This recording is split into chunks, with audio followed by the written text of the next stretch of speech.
आज हम लोग पढ़ने वाले हैं guys, okay, surface chemistry one shot में। ठीक है, पहली बात तो ये समझो कि ये बिहार बोर्ड में है, बाकी सीबीएसई के सिलेबस से और नीट के सिलेबस से इसको क्या कर दिया गया, हटा दिया गया, रिमूव कर दिया गया। सीबीएसई में वाली बुक में नहीं है, एनसीईआरटी में। ठीक है, बट बिहार बोर्ड में सारा का सारा पुराना सिलेबस ही फॉलो हो रहा है, तो ये है और इससे क्वेश्चन आता है। कितना आता है देख लो।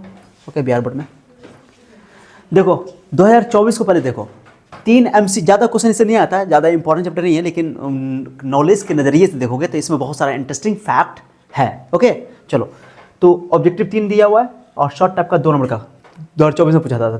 चार इधर हुआ, 3 इधर, 4 3 7 नंबर का, ज़्यादा नहीं। आगे देखो 3 दूना 6, 6 2 8, भाई 8 7 नंबर का क्वेश्चन पूछा हुआ है। एक बार लॉन्ग टाइप का पूछा हुआ था, 3 3 2 5 5 5 10 नंबर का, यानी कि 10 नंबर के आसपास ये इसमें से पूछा जाता है। लॉन्ग टाइप का क्वेश्चन कभी कभी पूछ देता है, इससे ज़्यादा नहीं पूछा गया, हमेशा नहीं पूछा। एक ही बार पूछा गया था 2022 में, तो इस बार भी चांस है 22 में पूछना स्टार्ट कर दिया तो लॉन्ग टाइप पूछ सकता है, कोई दिक्कत नहीं। ठीक है, चलो स्टार्ट करते हैं। सबसे पहले इस चैप्टर का नाम क्या है, सरफेस केमिस्ट्री। क्या नाम है बताओ। देखो सरफेस पे होने वाले फेनोमेना के बारे में इसमें स्टडी करते हैं। देखो केमिस्ट्री का वो ब्रांच जिसमें सरफेस पे होने वाले घटनाओं को स्टडी करते हैं, तो उसको हम लोग बोलते हैं सरफेस केमिस्ट्री। ओके, अब ध्यान सुनो, इंपॉर्टेंट है। जैसे हमारे पास एक है, मैं तुमको एक चीज़ दिखाता हूँ, ओके ध्यान देना। तुम लोग सिलिका जेल का नाम सुने होगा, सुनो ना, इस पर हमने वीडियो भी बनाया था। सिलिका जेल, ये क्या है बताइए, क्या सिलिका जेल। इस पर लिखा हो don't eat throw away, do not eat throw away. यानी इसके अंदर जो सिलिका जेल दानेदार टाइप का होता है, फाड़ोगे तो देखोगे, इसका सबसे बड़ा काम है पानी को या नमी को एड्जॉर्ब करके रखता है। क्या कि बहुत सारी चीज़ें पर नमी की वजह से क्या हो जाती हैं, खराब हो जाती हैं, तो उनको ये एड्जॉर्ब करके रखता है। एक टर्म है एड्जॉर्ब, एक होता है एब्जॉर्ब। हिंदी में बोलते हैं अधिशोषण और अवशोषण, दोनों अलग अलग पद है, दोनों सेम चीज़ नहीं है। तो एड्जॉर्प्शन अलग टर्म है और एब्जॉर्प्शन अलग। जब कोई चीज़ अपने सरफेस पे किसी चीज़ को आने देता है, सरफेस पे जमा करता है, सरफेस पे सोखता है, तो उसको हम लोग बोलते हैं एड्जॉर्ब हो गया। ओके, अधिशोषित हो गया। और जब पूरी तरह घुस जाता है, उसको बोलते हैं अवशोषित हो गया, वो अब्जॉर्प्शन है। एग्जाम में एक बार तुम्हारे थ्योरी में क्वेश्चन पूछा हुआ है 2 नंबर में शॉर्ट टाइप में बिहार बोर्ड में, कि एड्जॉर्प्शन एंड एब्जॉर्प्शन में अंतर बताओ। ठीक है, तो वो अभी हम समझा देना तुमको, वही लिखा हुआ है यहाँ पे, पहला टॉपिक यही है।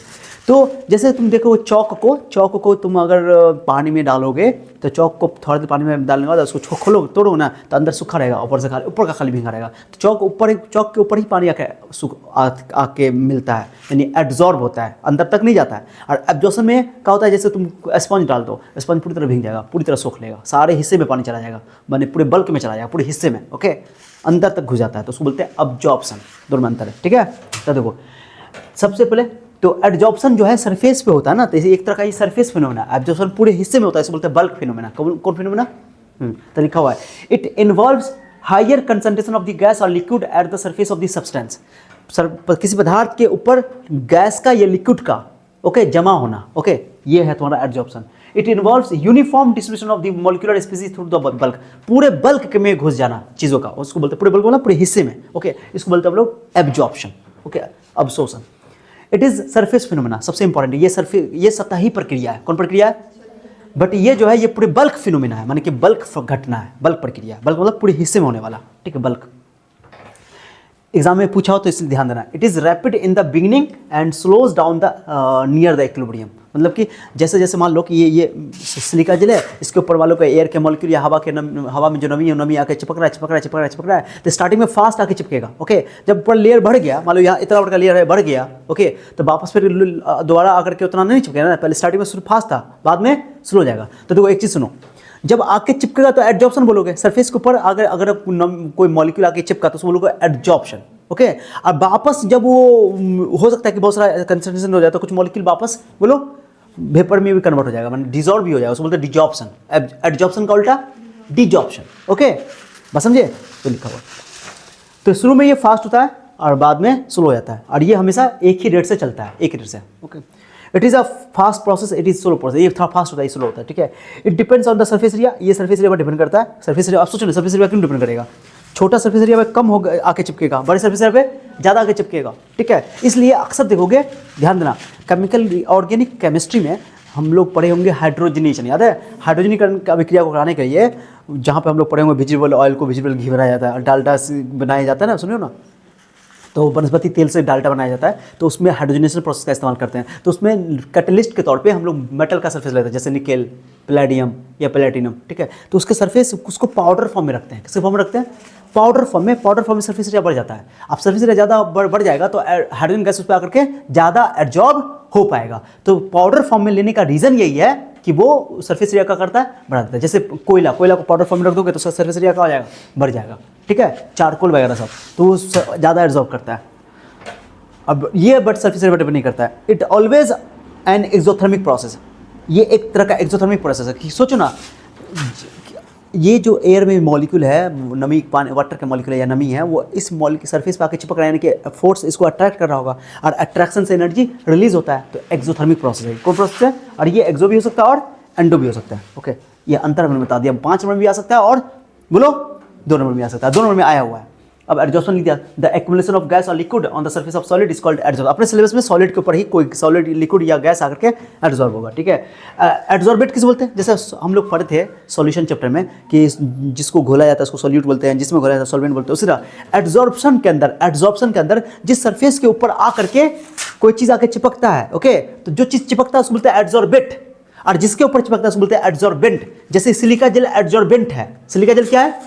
एडजॉर्बेंट है, क्योंकि इसके ऊपर आके चिपका, नमी आके चिपका, तो उसको बोलेंगे एडजॉर्बेट, ठीक है। तो एडजॉर्बेट, एडजॉर्बेंट दोनों मिल गया तो मान के बोलोगे एडजॉर्प्शन हुआ, ठीक है। समझे बात को? ये चीज़ है, तो लिखा हुआ एडजॉर्बेंट बता दिया। एग्जांपल के तौर पर सिलिका जेल हुआ और ये सब है, स्टार्च, जिलेटिन, बहुत सारा एग्जांपल है। एक्टिवेटेड चारकोल है, ये एक तरह का। ऑक्लूजन किसको बोलते हैं? When gas absorb on the metallic surface and then absorption is called occlusion. माने कि गैस के एब्जॉर्प्शन को ऑक्लूजन कहते हैं। क्या कहते हैं बताओ? अकल्जन बोल दो, ठीक है। गैस के एड्जॉर्प्शन को अकल्जन बोलते हैं, क्या कि एड्जॉर्प्शन में सॉलिड के ऊपर लिक्विड भी आके एड्जॉर्ब हो सकता है, गैस भी आके एड्जॉर्ब हो सकता है। गैस जब करता है तो उस एड्जॉर्प्शन का नाम रखा गया अकल्जन, ठीक है। याद रखना, कोई ज़्यादा नई बात नहीं है।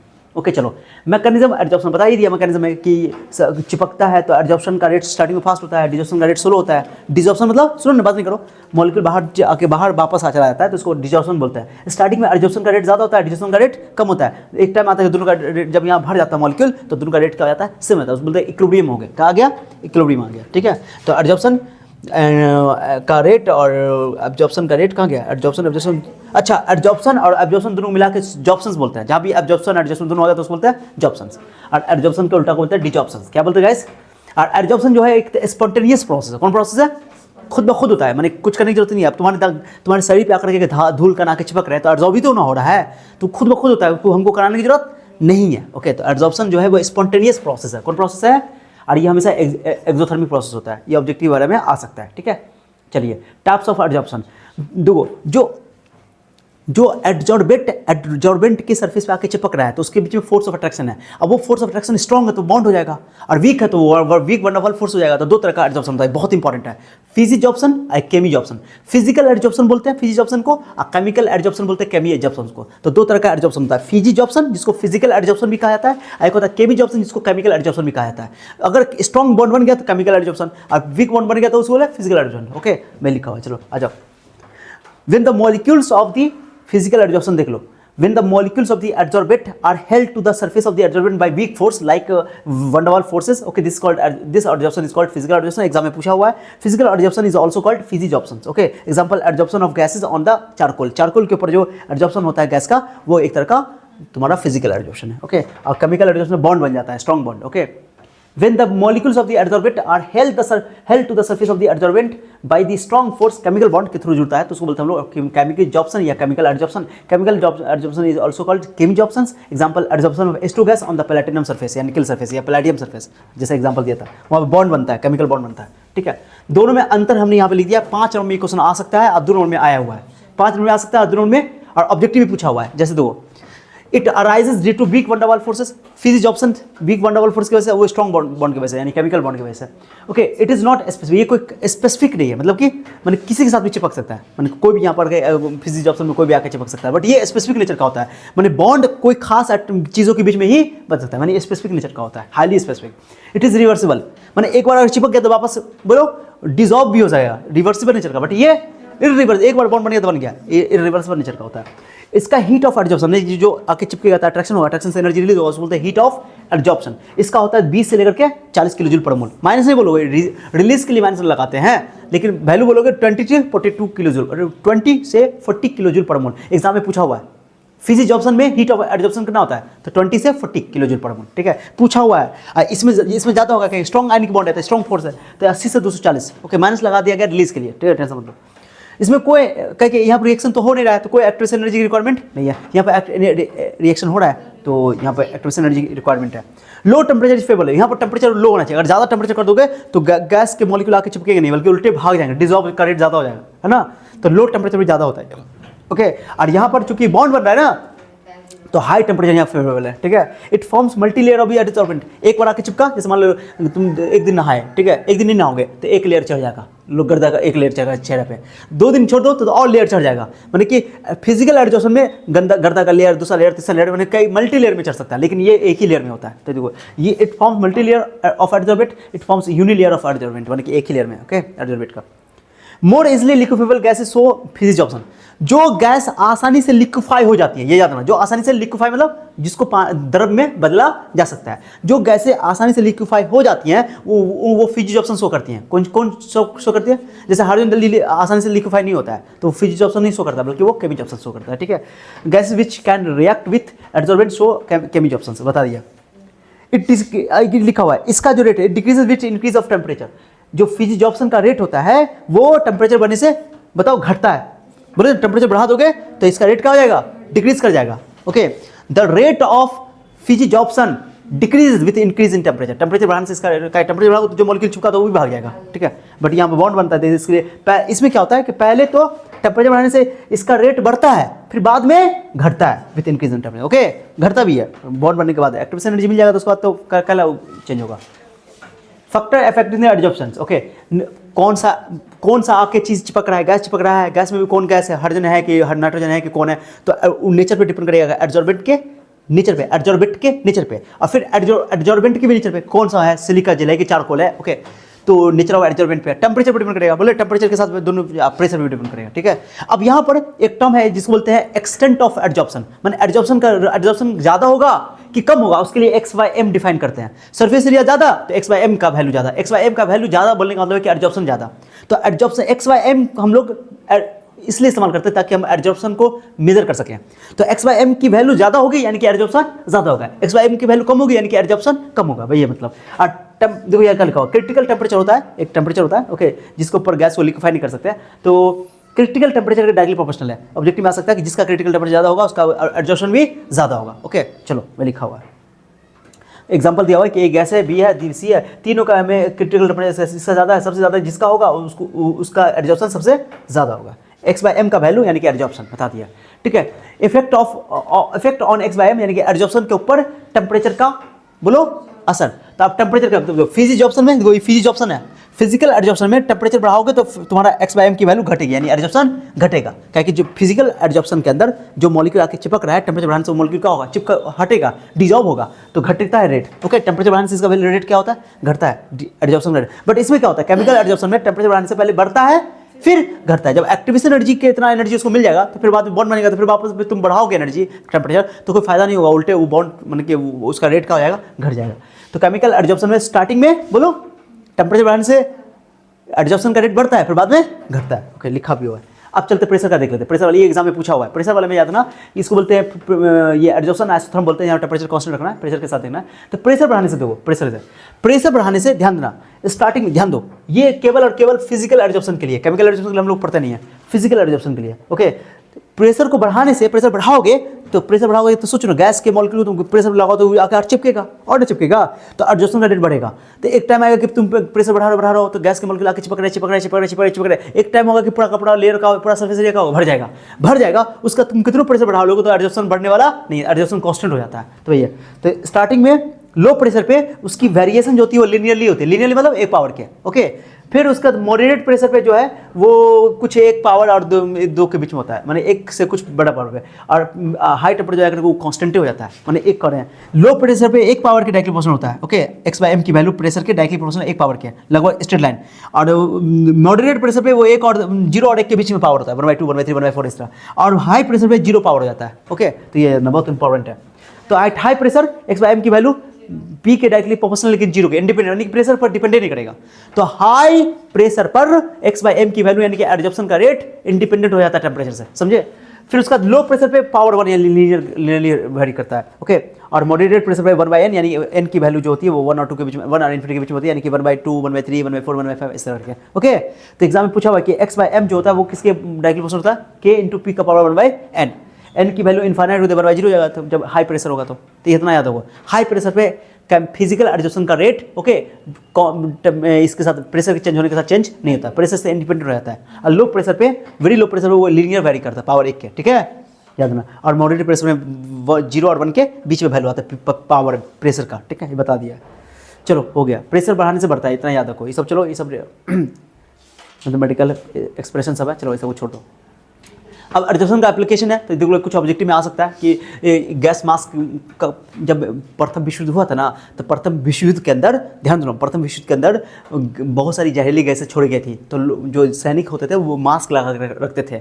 अब मास्क क्या करता था, उसके अंदर सिलिका जेल होता था, ओके, और भी चीज़ें इस्तेमाल की जाती थी। तो मास्क में वो जो गैस बाहर से जहरीली गैस आती थी तो वो इसको क्या कर लेता, गैस को एब्जॉर्ब कर लेता, इंसान के शरीर के अंदर जाने नहीं देता, बचा देता था, ठीक है। तो गैस मास्क में इसका इस्तेमाल किया था पॉइजनस गैस को एब्जॉर्ब करने के लिए, ओके। उसमें भी एब्जॉर्प्शन का थ्योरी इस्तेमाल किया जाता है। In removal of colouring substance from solution using animal charcoal, कुछ एनिमल चारकोल होते हैं उनका इस्तेमाल करके कुछ चीज़ों को, कलर को हटाने में इस्तेमाल में लाइए, कलर हटाकर एब्जॉर्ब हो जाता है उस पर और कलर हट जाता है, डिक्लोराइज हो जाता है। In separation of inert gas from its mixture, बहुत सारे गैस का mixture, helium neon argon gas का मिक्सचर है, तो उसको भी इस कंसेप्ट से इस्तेमाल किया जाता है, क्योंकि सभी इनर्ट गैस की ये बोल सकते हो क्रिटिकल टेम्परेचर अलग अलग है, कि सब अलग अलग टेम्परेचर लिक्विफाई होता है, इसलिए उसकी एब्जॉर्प्शन रेट भी क्या है, अलग अलग है।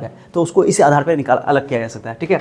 इन क्रोमेटोग्राफी, क्रोमेटोग्राफी गलत लिखा हुआ है, क्रोमेटोग्राफी में क्या होता है कि 2 कलर को आपस में अलग किया जाता है, 2 कलर को आपस में, बोलो, अरे बोलो ना, 2 कलर को आपस में अलग किया जाता है, ओके।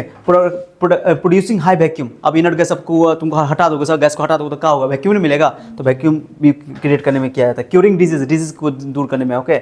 इन फ्लोथ फ्लोटेशन मेथड में यानी जो फिन उत्प्लावन विधि है जो तुम लोग मेटलर्जी में पढ़े होगे उसमें इस्तेमाल किया जाता है। इन हेट्रोजीनियस कैटलिस्ट कहाँ पर है, जहाँ पर रिएक्टेंट प्रोडक्ट का, बोलो, रिएक्टेंट और इसका कैटलिस्ट का स्टेज फेज सेम ना हो, उसको बोलते हैं heterogeneous catalysis, okay. In controlling the humidity को कंट्रोल करने में, नमी को सोखने में, ये सारी चीज़ें इस एब्जॉर्प्शन का कंसेप्ट इस्तेमाल किया जाता है। ये एप्लीकेशन है, बहुत ज़्यादा मैंने बता दिया, 2 नंबर में एग्जाम में आ सकता है, ठीक है।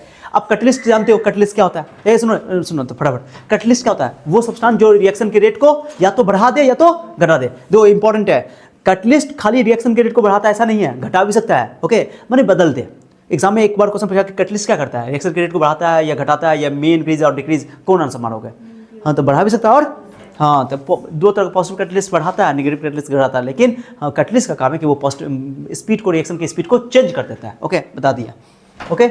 और positive increases the rate of reaction by loading the activation, और क्या करता है, एक्टिवेशन एनर्जी को कम कर देता है। कैटलिस्ट मैंने पढ़ाया था केमिकल काइनेटिक्स के अंदर, ओके, कि जो कैटलिस्ट का काम है वो एक्टिवेशन एनर्जी को क्या करता है, कम कर देता है। एक्टिवेशन एनर्जी को कम कर देता है, रिएक्शन क्या करेगा बताओ, फास्ट हो जाएगा रिएक्शन ना, तो स्पीड बढ़ा देता है एक्टिवेशन एनर्जी को घटा करके, ठीक है, याद रखना।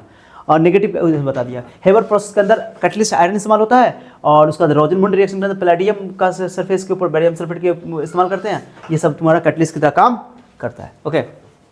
कैटलिस्ट के बारे में होमोजेनियस कैटलिस्ट बोलते हैं कि अगर रिएक्टेंट और, सुनो रे कहाँ गया, the catalyst in which reactants and catalyst are in the same phase, अगर रिएक्टेंट और कैटलिस्ट का फेज सेम हो तो उसको बोलते हैं होमोजेनियस, अगर रिएक्टेंट और कैटलिस्ट का फेज डिफरेंट हो तो उसको बोलते हैं हम लोग हेटेरोजेनियस। तो जैसे यहाँ पे देखो, ये लेड चैम्बर प्रोसेस है जो सल्फर डाइऑक्साइड बनाने का, ओके। तो इसमें देखो NO गैस इस्तेमाल किया गया, NO ये तुम्हारा कैटलिस्ट है, और तुम देखो रिएक्टेंट भी गैस में है और ये भी गैस में, तो ये तुमको हेटेरोजेनियस होमोजेनियस बोलोगे इसको। हाइड्रोलिसिस में देखो, हाइड्रोलिसिस में देखो ये भी लिक्विड है, ये भी लिक्विड है, ओके। हाइड्रोलिसिस ऑफ शुगर में देखो जो इन्वर्जन होता है जिसमें हम लोग ग्लूकोज और फ्रुक्टोज बनता है, इसमें भी ये एक्वस है, ये भी एक्वस है, ओके, यानी सब लिक्विड फॉर्म में, फेज सेम है, तो इसको हम लोग बोलेंगे homogeneous catalysis, okay. Heterogeneous catalyst में रिएक्टेंट का फेज और कैटलिस्ट का फेज अलग अलग होगा, फेज मतलब स्टेट, अवस्था, ठीक है, तो वही बता दिया।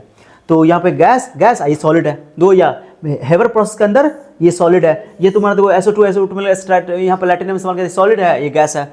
तो रिएक्टेंट का और कैटलिस्ट का फेज डिफरेंट है, तो इसको बोलते हैं हेटेरोजेनस कैटलिसिस। सब एग्जांपल यहाँ दिया हुआ है। ओके, ये तुम हाइड्रोजनस का नाम सुने होगा, हाइड्रोजनेशन के अंदर ये निकल इस्तेमाल करते हैं या प्लैटिनम या प्लैटिनम, तो ये सॉलिड होता है, बाकी सब गैस है, तो ये अलग अलग फेज है, इसलिए इसको हम लोग बोलते हैं हेटेरोजेनियस कैटलिसिस। ओके, कैटलिस्ट का कैरेक्टरिस्टिक्स बता दिया, एग्जाम में पूछा हुआ है। ओके, याद ना कल लिखा catalyst changes the rate of reaction, reaction को चेंज कर देता है। Catalyst remain unchange at the end of reaction, last में वो खर्च खुद नहीं होता है।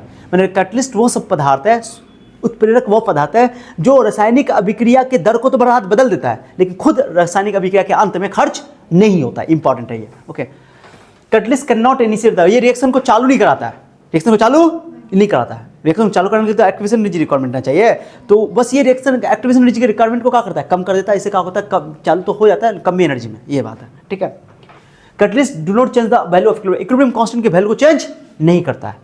ओके, बस इक्विलिब्रियम को थोड़ा जल्दी कर देता है, पहले ला देता है। जैसे जो इक्विलिब्रियम 10 घंटे में आने वाला था, अब वो 1 घंटे में आएगा, मतलब पहले ला देता है। ठीक है, ऑब्जेक्टिव पूछा हुआ है, टेस्ट अभी क्वेश्चन लेंगे तो। Catalyst do not change the value of enthalpy change, सब चेंज नहीं करता है। ओके, कैटलिस्ट की थोड़ी सी वैल्यू ही काफ़ी होती है। ओके, रिएक्शन को कैटलाइज करने के लिए।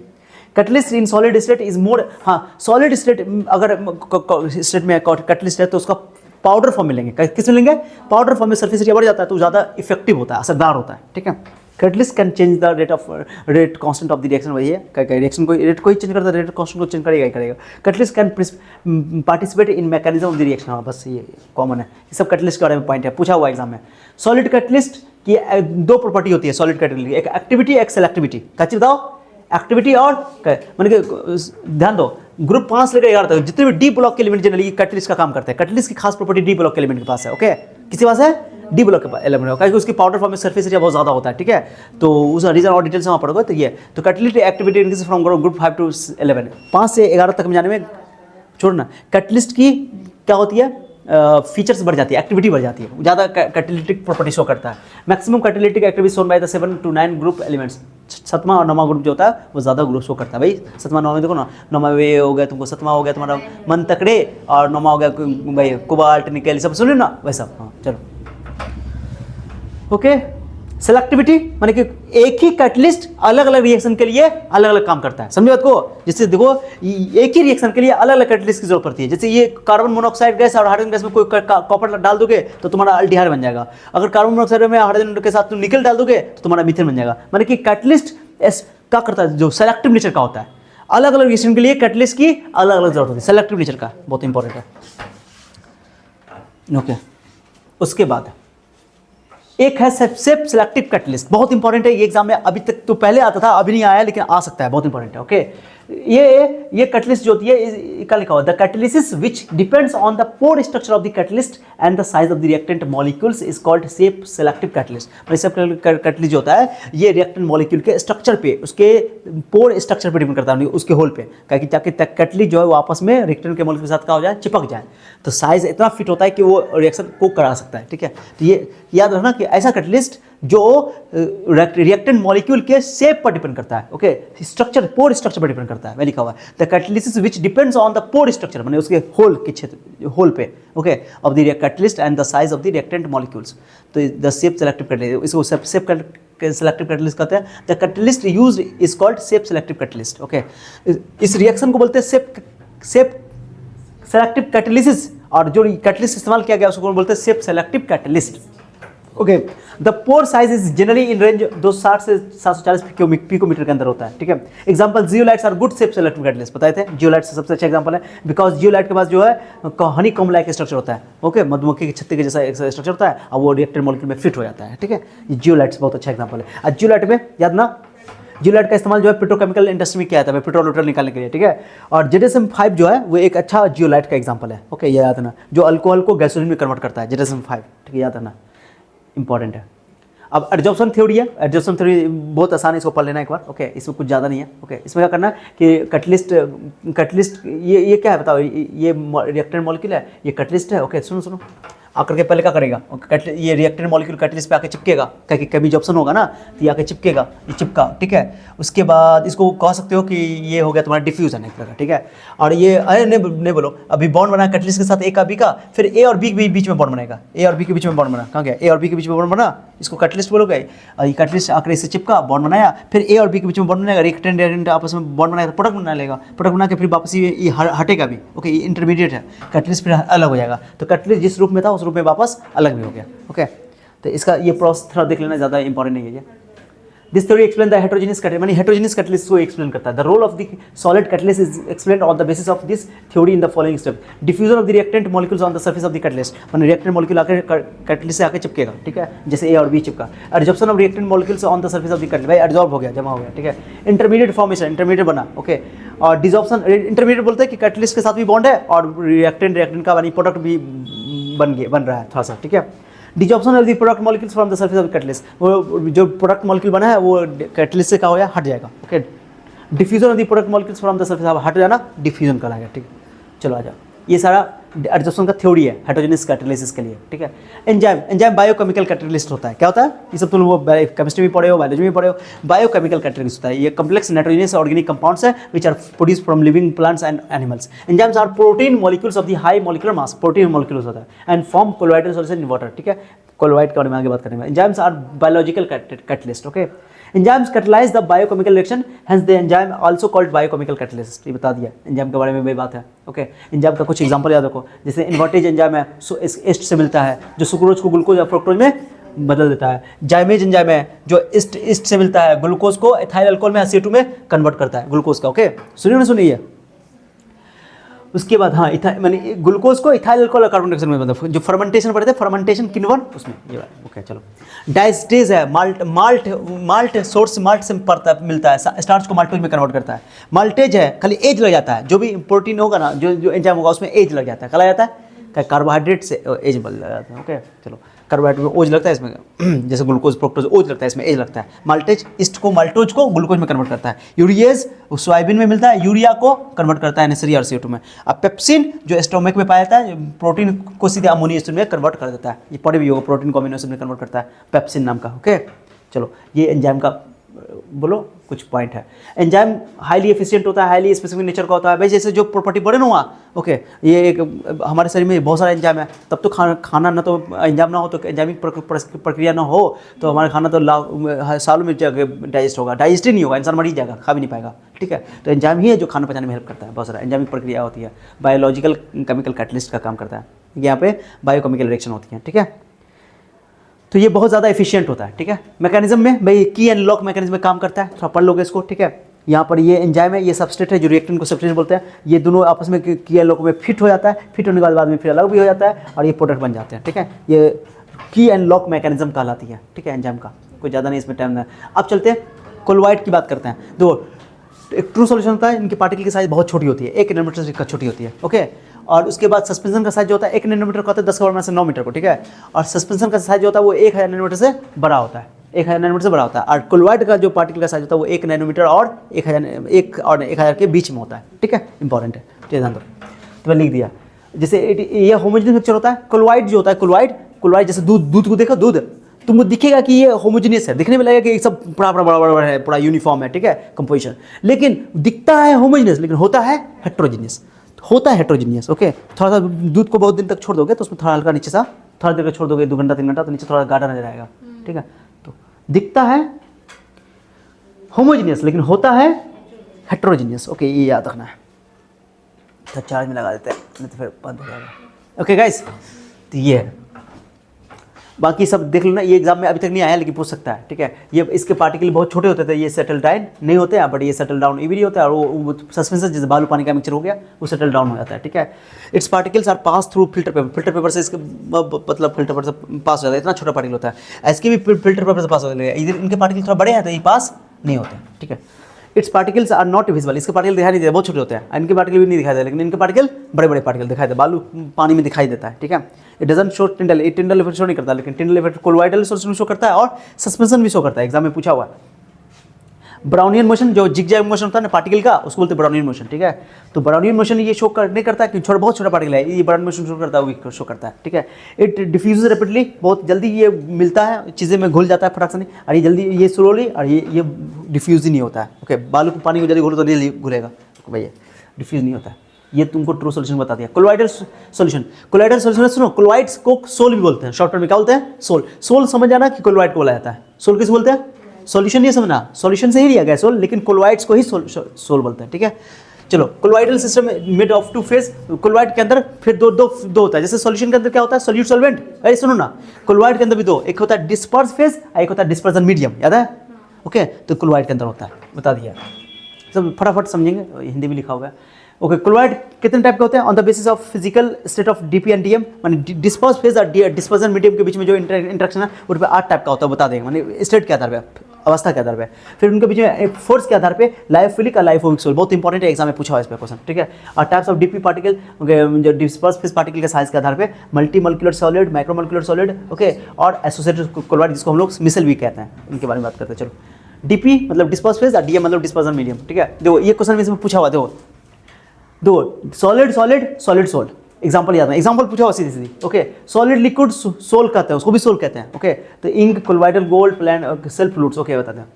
सॉलिड गैस एरोसोल बोलते हैं, ठीक है। लिक्विड सॉलिड जेल होता है, ठीक है। चीज कर्ड जेली से लिखा हुआ है, ठीक है। लिक्विड लिक्विड इमल्सन, ये याद पूछा हुआ है, इमल्सन लिक्विड लिक्विड सिस्टम को बोलते हैं इमल्सन, ठीक है। मिल्क एग्जांपल है, इमल्सन है, एग्जाम में पूछा हुआ मिल्क का पूछा हुआ है। मिल्क के अंदर क्या होता है, फैट जो होते हैं वो डिस्पोज होते हैं मिल्क के अंदर, ओके। फैट कौन, फैट डिजॉल्व होते हैं, याद ना, ठीक है। और मिल्क जो है इमल्शन है, लिक्विड लिक्विड सिस्टम इमल्सन, ये एग्जाम में पूछा हुआ है, बता दिया, ठीक है। लिक्विड गैस को एरोसोल बोलते हैं, गैस सॉलिड को सॉलिड सोल बोलते हैं, गैस और लिक्विड को फोम बोलते हैं, ये सब देख लेना, एक बार पढ़ लेना। 8 टाइप का है, गैस नहीं होता है, गैस में एब्जॉर्ब नहीं होता है, यानी कोलॉइडल सिस्टम नहीं बनता है, याद है ना। वो पार्टिकल का साइज गैस में मिलेगा ना, तो उसके पार्टिकल का साइज जो होता है वो ट्रू सोल्यूशन के रेंज में आ जाता है, तो फिर कोलॉइड नहीं हो जाता है, ठीक है, ये इंपॉर्टेंट है। Mixture of gas in gas forms always homogeneous mixture, बता दिया, होमोजेनियस मिक्सचर है, हेटेरोजेनियस रहेगा नहीं, बता दिया, ओके। बाकी सब वाटर अगर डिस्पोजल मीडियम है तो उसको एक्वासोल या हाइड्रोसोल बोलते हैं, और बेंजीन तो बेंजासोल बोलते हैं, अल्कोहल तो अल्कोसोल बोलते हैं, एयर है तो एरोसोल बोलते हैं, अगर डिस्पर्जन मीडियम है तो, जैसे सॉल्वेंट के आधार पर नाम रखा जाता है। ये है लाइफोबिक सोल और लाइफोलिक सोल, बहुत ही अच्छी इंपॉर्टेंट है, ये बहुत इंपॉर्टेंट है, इसको पढ़ते हैं। लाइफोफिलिक सोल और लाइफोबिक सोल, फीलिंग मतलब प्यार होता है, लव, और फोबिक मतलब हेट, नफरत, ओके। तो अगर डिस्पर्जन मीडियम में, डिस्पर्स फेज में अच्छा प्यार है, अच्छा एफिनिटी है, तो लाइफोलिक सोल बन जाएगा, ओके। और अच्छा प्यार नहीं, वीक है, तो उसको बोलते हैं लाइफोबिक सोल। तो disperse phase has greater affinity for dispersion medium, है ना। बट जैसे सोल्यूट और सॉल्वेंट में अच्छा एफिनिटी होगा, अच्छा अट्रैक्शन होगा, ऐसे बोलते हो लाइफोफिलिक सोल। और लाइफोबिक अच्छा एफिनिटी, स्ट्रॉन्ग एफिनिटी नहीं होता। This can be prepare easily, इसको आसानी से बना सकते हैं, क्योंकि डीपी में डीएम मिलाएंगे फटाक से बन जाएगा, क्योंकि अट्रैक्शन ज़्यादा है तो आसानी से बन जाएगा, बट ये आसानी से बनता नहीं है। ये रिवर्सिबल नेचर का होता है, मतलब कि अगर तुमने इनको बना दिया तो वापस उल्टा भी कर सकते हो, रिवर्सिबल कर सकते हो, okay. These are reversible, these are irreversible, exam में सीधी पूछा हुआ। दीज आर मोर स्टेबल, ये स्टेबल होता है, जल्दी बन जाता है, ये लेस स्टेबल होता है। These are intrinsic colloid, intrinsic colloid किसको बोलते हैं, लाइफोलिक सोल, ओके। अंदर बन जाता है, बाहर से कुछ डालने की जरूरत नहीं पड़ती है। ये है तुमको इसको स्टेबल करने के लिए, या अनस्टेबल होता है ना, तो इसको स्टेबल करने के लिए बाहर से कोई इसमें इलेक्ट्रोलाइट डाला जाता है, तो इसको एक्सट्रिंसिक कोलॉइड बोलते हैं। एक्सट्रिंग का नाम इसका, एक्सट्रिंसिक, इंट्रिंसिक और वो extrinsic, okay. This can not B precipitate easily, इसको आसानी से प्रेसिपिटेट नहीं कर सकते बाहर से इलेक्ट्रोलाइट डाल के, लेकिन इसको इलेक्ट्रोलाइट बाहर से डाल करके इसमें इसको प्रेसिपिटेट किया जा सकता है, ठीक है। These colloids carry no charge generally, इस पर कोई चार्ज जनरली नहीं होता, इस पर चार्ज होता है, क्या तुम जैसे इलेक्ट्रोलाइट डालो इसके अंदर, ओके, तो या तो पॉजिटिव चार्ज, या माने कि लाइफोबिक सोल पॉजिटिव या नेगेटिव होता है, ठीक है, या तो पॉजिटिव या negative. These have low viscosity than DM, dispersion medium से ये थोड़ा सा कम गाढ़ा होता है, विस्कोसिटी मतलब विस्कस, कम गाढ़ा, और ये थोड़ा बोलो this have almost same viscosity, माने डिस्पर्सन मीडियम के बराबर इसका विस्कोसिटी होता है जब बनता है तो, ठीक है। This have low surface tension then DM by बात लिखा हुआ है, एग्जांपल देख लेना, एग्जांपल बहुत इंपॉर्टेंट है, एग्जांपल अच्छा से देख लेना, ठीक है। जैसे कि मेटल सोल, जितने भी है मेटल सोल सब लाइफोबिक सोल है, मेटल, ओके। जैसे गोल्ड सोल हो गया, ओके, देख लेना। Gelatin solution, starch solution, cellulose solution, protein solution, सब के सब लाइफोबिक सोल है, ठीक है। और हम लोग ज़्यादातर लाइफोबिक सोल को पढ़ने वाले हैं। ये तो साइज़ के हिसाब से ये तब देख लेना, ये सब बहुत ईजी है, इसमें तीनों को साइज़ के आधार पर, ओके। मेन है एसोसिएटेड, जो मिसल कहते हैं, क्या कहते हैं, मिसल, ठीक है। मिसल जो है Some substance behaves as a normal strong electrolyte at lower concentration but it exhibit colloidal behavior at higher concentration due to formation of aggregate. जब ये लो मात्रा में, कम मात्रा में ये लिया जाता है तो नॉर्मल स्ट्रॉन्ग इलेक्ट्रोलाइट की तरह बिहेव करता है, ठीक है, आयन में टूट जाता है और इलेक्ट्रोलाइट सिंपल सॉल्यूशन की तरह काम करता है। लेकिन जब इसको हायर कंसंट्रेशन में लेते हैं तो इसके बहुत सारे मॉलिक्यूल आपस में एक गुच्छा बना लेते हैं, मिल जाते हैं और एक कोलॉइडल रेंज के अंदर इनके पार्टिकल का साइज आ जाता है। सॉल्यूशन का पार्टिकल का साइज बहुत छोटा, 1 नैनोमीटर से कम है, लेकिन जैसे ही आपस में मिलते हैं गुच्छा बना करके तो ये इनका पार्टिकल का साइज जो है 1 नैनोमीटर के बीच में आ जाता है, यानी कोलॉइडल रेंज के अंदर आ जाता है, ठीक है।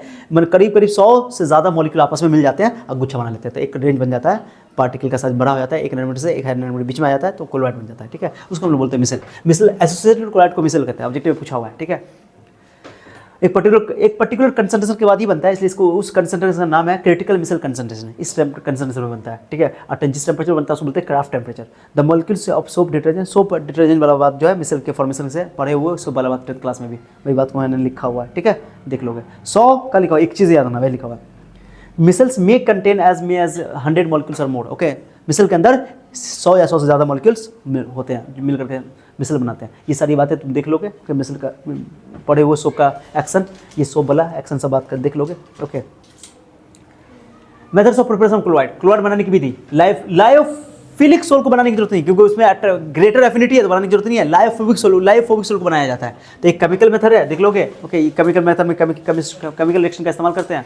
एक है Benedict arc method, Benedict arc method में दो वर्ड हमको अगर मुझे बनाना है, this method is suitable for the preparation of colloidal solution of metal like gold sol, silver sol, platinum sol, copper sol, इसे बनाना है तो this method involve the both dispersion as well as condensation, ठीक है, okay. तो इसमें क्या करते हैं बताओ, नाम क्या है इसका, बेनेडिक्ट आर्क में आर्क पैदा किया जाता है, क्या कहता है, आर्क पैदा किया जाता है, ठीक है। यहाँ पे आइस बात होता है, आइस के टुकड़े होते हैं, ठीक है। आर्क पैदा करेगा तो क्या होगा, मेटल गल के बाहर निकल जाएगा, कहीं बहुत टेम्परेचर ना होगा तो मेटल गल के बाहर चला जाएगा। हमको तो मेटल को इसमें पिघला के डालना है, ठीक है। जिस मेटल का बनाना है, जिस मेटल का हमको सोल बनाना है उसी मेटल का रॉड बनाया जाता है, ठीक है। अब इसमें इसको चिंगारी पैदा की जाती है, चिंगारी से गलता है वो, गल के नीचे गिरता है, इतना गर्म टेम्परेचर निकलता है कि वो वेपराइज हो सकता है। तो उसको ठंडा करने के लिए ताकि वो पानी के अंदर रहे, सोल्यूशन के अंदर रहे, तो हम लोग क्या करते हैं, आइस डालते हैं और आइस डाल के ठंडा करके उसको कंडेंस करके उसके अंदर जमा कर दिया जाता है, ठीक है। वो कंडेंस हो जाता है, वह लिखा हुआ ये, ठीक है, देख लोगे, थ्योरी पढ़ लोगे अच्छा से। पेप्टाइजेशन थोड़ा इंपॉर्टेंट है,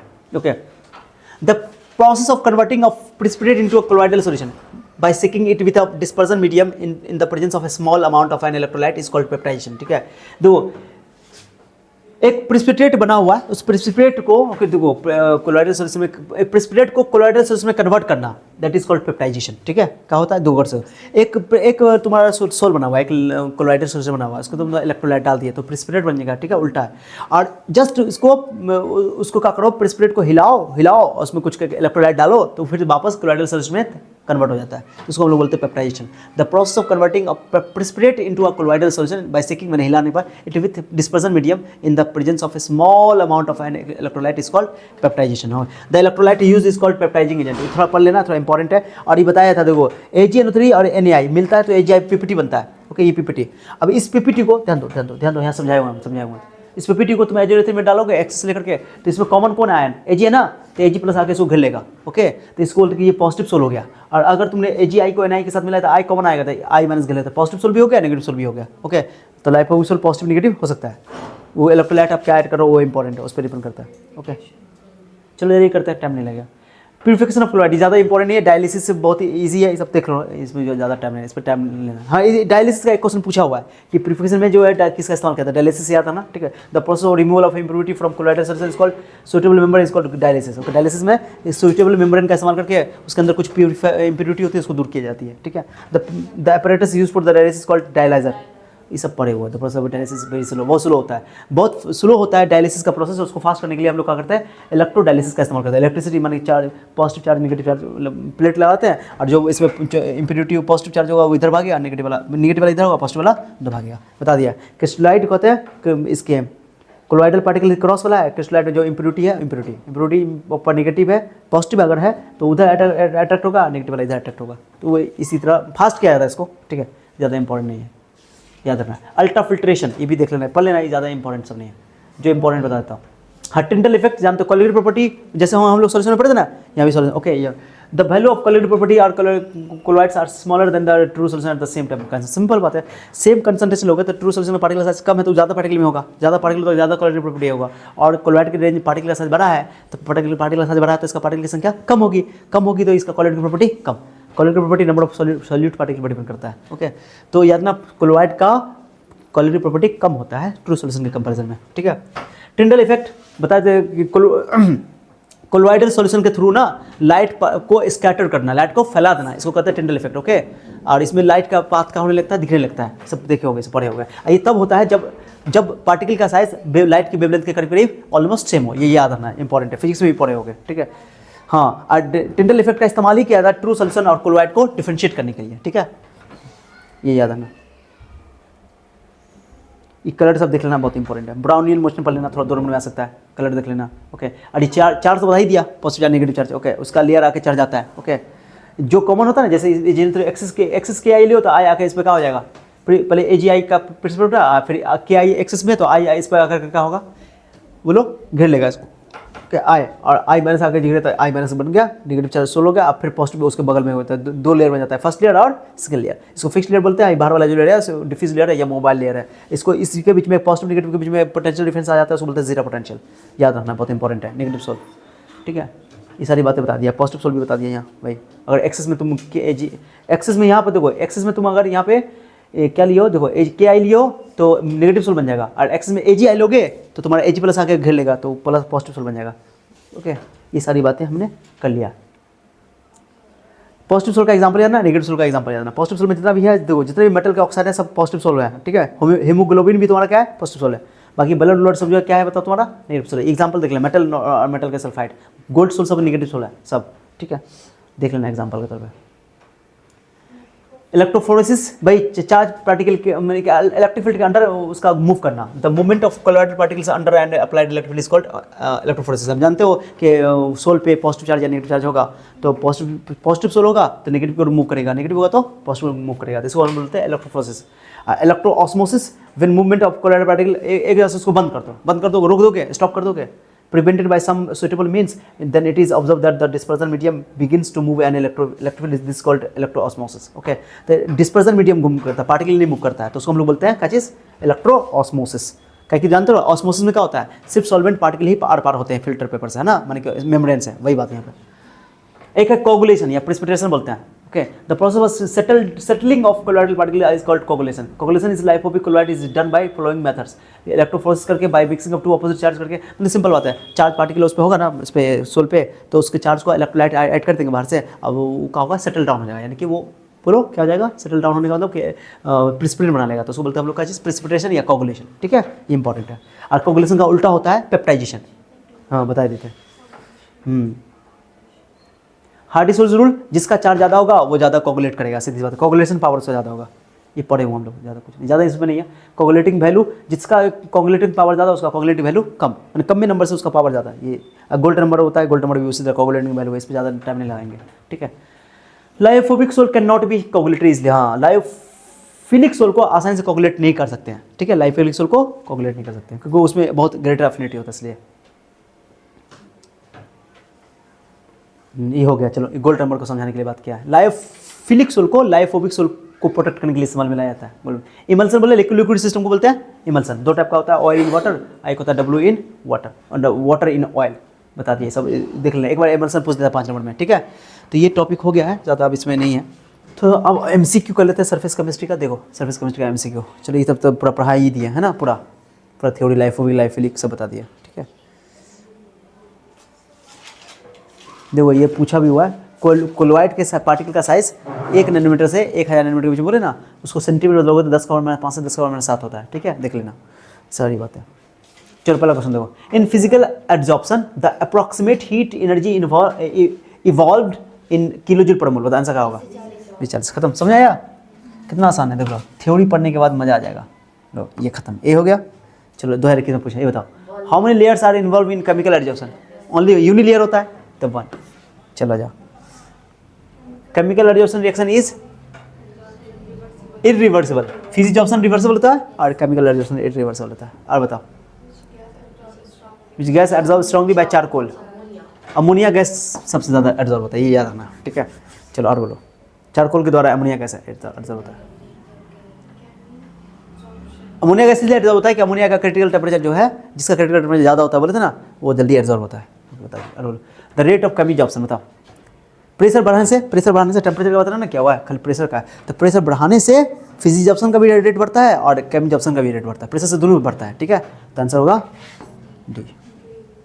अब बताओ द हाईएस्ट वॉल्यूम ऑफ, कमा क्वेश्चन था ये कमा क्वेश्चन 4, ये कितना हो गया 5, ये कमा हो गया 5, ये हो गया 6। बताओ the highest volume of which of the following gas would be the absorb by 1 gram of charcoal. Charcoal ammonia बताए थे ना अभी, सेमी क्वेश्चन रिपीट कर दिया। 6 7 बताओ, अभी बताए थे ये formula a x by m के का बड़ा है ना, हाँ फ्रीनोलिक आइसोथर्म याद है। चलो बताओ इन एनी रिएक्शन कैटलिस्ट क्या है 7वां 8वां बताओ। B increase the rate, both increase and decrease the rate of reaction. C ना कैटलिस्ट जो क्या करता है वो रिएक्शन को बढ़ा भी, रिएक्शन के रेट को बढ़ा भी सकता है, घटा भी सकता है। बी से पूछा। और बताओ जल्दी बताओ।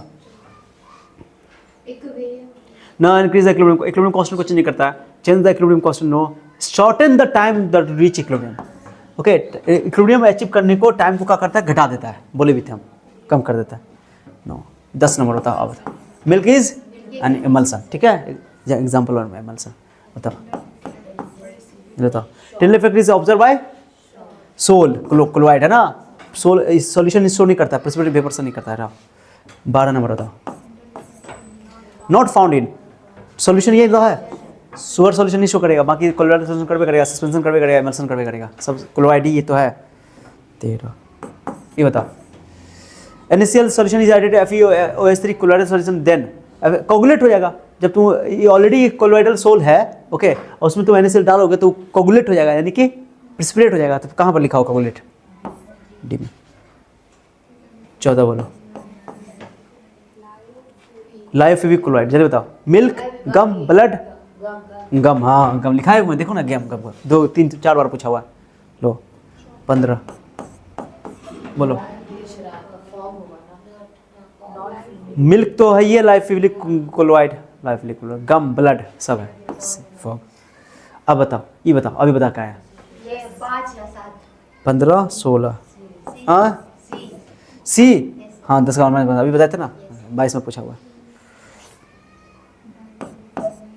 17 16 17 हाँ बताइए बताओ। प्यूरिफाइड डायलिसिस पढ़े थे ना, पढ़े। चलो 18 milk is fat disperse in water, ये बताता है वाटर में फैट डिस्पर्स होता है, ठीक है। चलो 18 19 नंबर हो गया खत्म, कितना आसान था। 18 का ऑब्जेक्टिव तो खत्म हो गया, प्रीवियस ईयर का खत्म। चलो 18 कम में क्वेश्चन आता है, what are the factors which influence the absorption of gas on solid. कौन कौन से फैक्टर जो गैस के एब्जॉर्ब बाय टेम्परेचर प्रेशर लिखा है ना, लिखा है देख लो, लिख दो nature of absorbent, nature of absorbent, nature of absorbent, nature of absorbent. Okay, तो यहाँ describe the thermodynamically changes with gas is absorbed on solid. Okay, thermodynamic changes when gas is absorb, भाई एक्सोथर्मिक प्रोसेस होता है, spontaneous process होता है, बस ये सब, एंट्रोपी घट जाता है। What is the main difference between physics option and chemical option, point लिख दोगे। कई बार पूछा, 13 में 24 में पूछा है। Differentiate between absorption and adsorption, 12 में पूछा है, पूछ सकते दोबारा, ठीक है। व्हाट इज जॉब्सन्स, जॉब्सन्स में बताए थे नहीं, डिजॉर्प्शन तो एडजॉर्प्शन का उल्टा होता है। जॉब्सन बोलते हैं जहाँ पे एडजॉर्प्शन भी हो और एब्जॉर्प्शन भी हो, दोनों, ठीक है।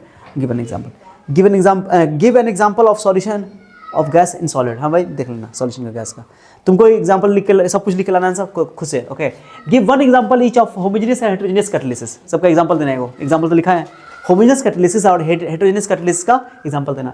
डिस्टिंग्विश इकमा एग्जांपल हुआ, इकमा 7वां 6ठा। लॉन्ग टर्म में एक क्वेश्चन एमल्सन 2022 में पूछा है कि what is emulsion, how many types of its there, भाई WO टाइप, OW टाइप बताए थे। Give an example of each type लिखा है, अच्छा सा कॉपी में लिखा है, ठीक है। सो हो गया खत्म।